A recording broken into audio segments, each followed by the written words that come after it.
Good day you all guys! Ang ganda 'di ba? Tara, samahan niyo kaming bumalik sa Pangasinan. Yes, ulit, kaya let's go! Gabi nga pala kami nag-start magbiyahe para morning yung pagdating namin sa target place. And as usual, mahaba-habang biyahe na naman ito. Kaya tara, samahan niyo kami. First stop namin is Jollibee sa loob ng Esitex kasi ayun nga, may mga kasama kaming kids, so need nila talagang mabusog para tulog na lang talaga sa mahabang biyahe. Picture daw kami kay Jollibee. And yan, while we got our food, tamang food trip muna kami and stop for a while. And Yossi break muna ang mga boys and ang mga tita. And after this, ayun, larga na ulit kami. So, medyo mahaba to guys. So, what you will expect is, yan, madaling araw na kami talaga nakarating ng Pangasinan. So, binaybay namin to hanggang sa makarating kami sa target place, which is yung Patar Beach. And yeah, we're here.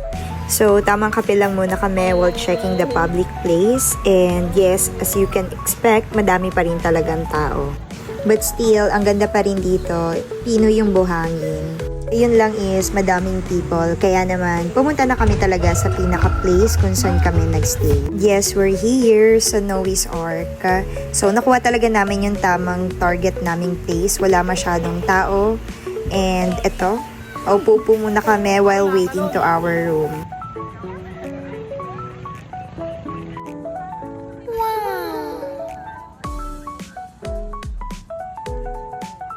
And ayan, habang nagre-relax kami, dumaan si kuyang nagtitinda ng suman. Kaya tara, tikman natin yung suman ng Pangasinan.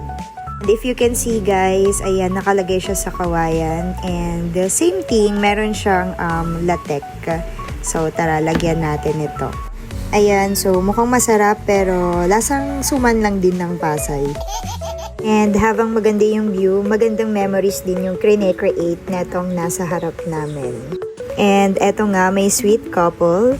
So, medyo naiinggit na kami sa ginagawa nila. Kaya wala kaming masabi kundi, asan yung pamama? And ito na nga guys, nakapasok na kami sa room and nakapag-ayos na rin kami ng gamit. Kaya naman nag-prefer na rin kami ng lunch namin. So, sabayan nyo kaming kumain guys. So, ito lang naman yung niluto namin since kami-kami lang naman. And after this, ano pa nga bang gagawin kundi mag-inuman and magkwentuhan.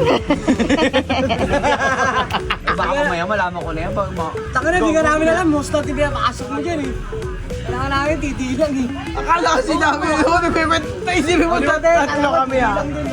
And nag-arkila lang din pala kami dito guys ng videoke para mas masaya. So, tamang chill, kantahan, sayawan, and relax. So far, sulit naman na. And syempre, yung mga kiddos, ayun, tamang swimming. And ang kinagandahan nga lang dito is, merong swimming pool. And yung swimming pool dito is pang kids talaga. So, ayan, nai-enjoy din talaga nila.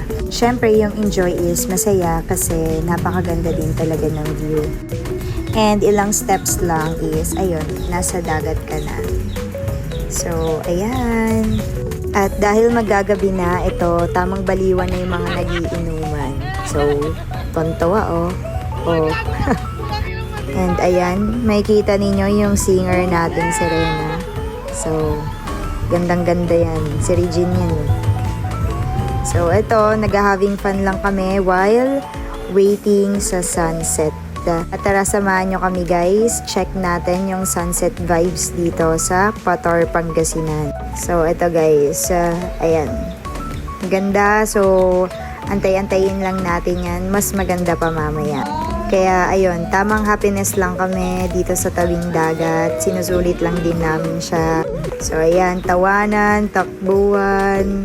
Basta, ayun. Masasayang moments lang. And ito na nga yung inaantay namin. So, ayan, yung surroundings, ang ganda na niya sobra. And ang sarap magmuni-muni. Create memories with your friends and family. And if you can see, nakaka-stress-free talaga. And dahil gabi na, it's dinner time na. So, ayan guys, kain muna yung mga bagets and tamang kwentuhan and inuman bago matulog. And yay, it's morning vibes. And ang sarap din talaga sa feeling na pagising mo, ganito yung view na makikita mo. And hindi rin namin talaga pinalampas ang time para mag-swimming ang mga kiddos bago kami mag-check out. So ayan, feel the beach before kami mag-out. So after namin i-pack our things, punta naman kami ngayon sa second destination namin, kundi ang Villanao Falls.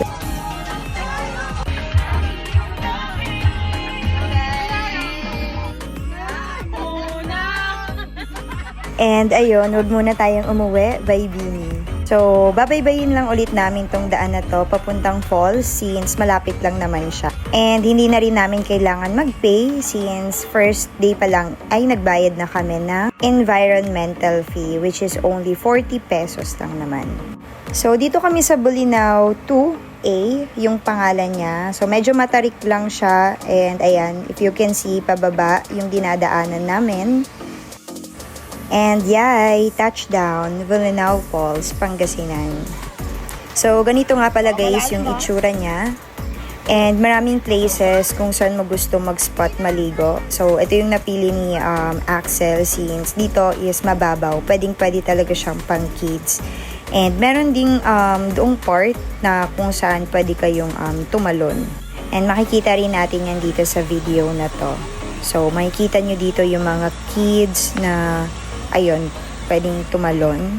And ito naman yung sa mga pang-adult. So, I think nasa 12 to 18 feet yung taas niya.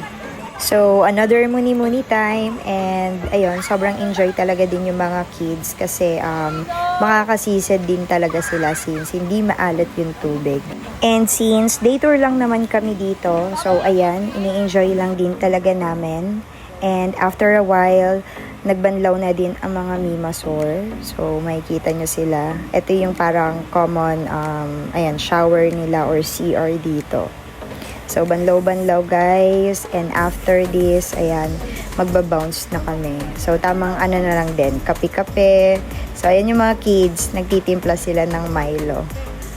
And, ayun na nga, nag-bounce na kami. So, aakyat ulit kami papunta dun sa parking. And yeah, biyahe na ulit. So, stop over muna kami dito. Add lang din ulit kami ng gas. And syempre, kakain na din kami ng dinner. So, dito namin pumiling kumain bago tahakin ulit yung mahabang biyahe. So, ito yung name ng pinagkainan namin, Mami and Sofia. So, yeah, tinikman namin dito yung mga specialty nila. Inabot na rin kami ng dilim dito, but sobrang sulit ng food na nakain namin. And aside sa sulit, very affordable pa. Well, habang nasa biyahe, syempre, di natin maiiwasang antukin. So, pinaka-last stopover namin is here sa Starbucks around Tarlac. Then, after naming magkape, biyahe na ulit. Sobrang sulit ang mahabang biyahe sa binigay na memories nito sa amin. So, ayan, touchdown na kami dito sa Pasay. And kita-kits sa next destination. Thank you for watching, guys.